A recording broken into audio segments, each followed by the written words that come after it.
सावित्री व्रत एक ऐसा व्रत जिसमें नारी शक्ति की दृढ़ संकल्प, प्रेम और पतिव्रता धर्म की पराकाष्ठा दिखाई देती है।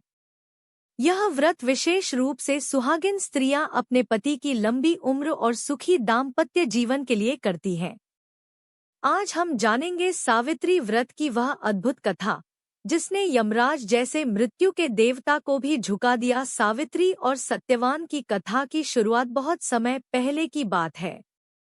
भारतवर्ष के एक शक्तिशाली और धर्मनिष्ठ राजा थे अश्वपति। उनकी रानी का नाम था मालविका। राजा और रानी के कोई संतान नहीं थी। उन्होंने पुत्री प्राप्ति के लिए कठोर तप किया और देवी सावित्री की कृपा से उन्हें एक कन्या प्राप्त हुई। उस कन्या का नाम भी सावित्री ही रखा गया। सावित्री बचपन से ही तेजस्वी, विदुषी और अत्यंत सुंदर थी। जब विवाह योग्य हुई तो स्वयंवर हेतु निकल पड़ी। इसी यात्रा में उसने एक वनवासी परंतु तेजस्वी और धर्मात्मा युवक को देखा। उसका नाम था सत्यवान। सत्यवान वनवासी था क्योंकि उसका पिता राजा द्युमत्सेन अंधा हो चुका था और राजपाट छिन चुका था। फिर भी सावित्री ने उसी सत्यवान को अपना पति चुना। राजपुरोहित ने चेतावनी दी कि सत्यवान की आयु अब 1 वर्ष से अधिक नहीं है, वह शीघ्र मृत्यु को प्राप्त होगा। परंतु सावित्री ने निश्चय किया, मैंने जिसे एक बार पति रूप में वरण किया है वही मेरे लिए सदा है। मैं सत्यवान से ही विवाह करूंगी। व्रत और मृत्यु के दिन का दृढ़ संकल्प। सावित्री ने सत्यवान से विवाह कर लिया और वन में जाकर सास-ससुर की सेवा में लग गई। समय बीतता गया। 1 वर्ष पूर्ण होने को था।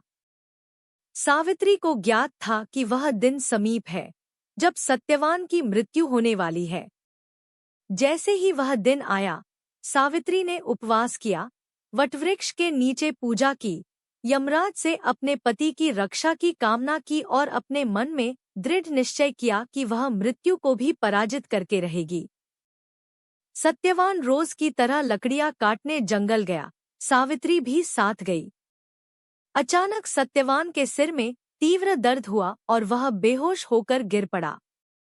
तभी मृत्यु के देवता यमराज प्रकट हुए और सत्यवान का प्राण हर कर ले जाने लगे। यमराज और सावित्री का संवाद। सावित्री ने यमराज का पीछा करना शुरू किया। यमराज ने सावित्री से कहा, हे देवी, तुम अब लौट जाओ। यह धर्म के विरुद्ध है कि कोई स्त्री मृत्यु के मार्ग में आए। परंतु सावित्री ने शास्त्रों और धर्म की बातें करते हुए अत्यंत विनम्रता से कहा, जहां धर्म है वहीं मैं हूं। पति ही स्त्री का धर्म है और उसका साथ देना मेरा कर्तव्य है। यमराज सावित्री की धर्मनिष्ठा और बुद्धिमत्ता से प्रभावित हुए। उन्होंने कहा, मैं तुम्हें एक वर देता हूं, मांग लो। सावित्री ने कहा, मेरे सास-ससुर की आंखों की ज्योति लौट आए। यमराज ने तथास्तु कहा। कुछ दूरी और चलने के बाद फिर यमराज ने वर देने को कहा। सावित्री ने कहा, मेरे ससुर को उनका राजपाट पुनः प्राप्त हो। यमराज ने यह भी स्वीकार किया। अंत में जब तीसरी बार वरदान मांगने का अवसर मिला तो सावित्री ने कहा, मुझे 100 पुत्रों की प्राप्ति हो, वह भी सत्यवान के गर्भ से। यह सुनकर यमराज सोच में पड़ गए। यदि सत्यवान जीवित नहीं रहेगा तो सावित्री को संतान कैसे होगी। उन्होंने सावित्री की चतुराई, दृढ़ता और प्रेम को देखकर सत्यवान का प्राण वापस कर दिया। सुखद अंत और व्रत का महत्व। सत्यवान ने आंखें खोलीं, सावित्री की गोद में सिर रखा और फिर से जीवित हो गया। जब वे दोनों घर लौटे तो ससुर की दृष्टि भी लौट चुकी थी और उनके राज्य में पुनः बहार आ चुकी थी। सावित्री की इस सत्यनिष्ठा और पतिव्रता धर्म के कारण वह सनातन धर्म में आदर्श पत्नी के रूप में पूजनीय बन गई। तभी से हर साल ज्येष्ठ मास की अमावस्या को महिलाएं सावित्री व्रत रखती हैं, वटवृक्ष की पूजा करती हैं और पति की लंबी उम्र के लिए कामना करती हैं। सावित्री व्रत की विधि और फल। इस दिन व्रती महिलाएं सूर्योदय से पहले स्नान कर व्रत का संकल्प लेती हैं। एक साफ वस्त्र पहनकर वटवृक्ष की पूजा करती हैं।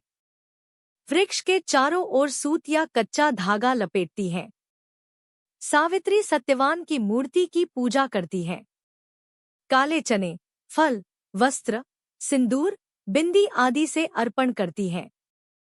व्रत कथा सुनती या सुनाती हैं। फल, इस व्रत से पति की आयु लंबी होती है।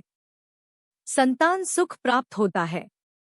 गृहस्थ जीवन सुखमय होता है और स्त्री को अद्वितीय तेज व सौभाग्य प्राप्त होता है। सावित्री व्रत केवल एक कहानी नहीं, यह उस नारी शक्ति का प्रतीक है जो प्रेम और सत्य के लिए मृत्यु से भी लड़ सकती है। यह हमें सिखाता है कि दृढ़ निश्चय, धर्म और प्रेम से कोई भी असंभव कार्य संभव किया जा सकता है।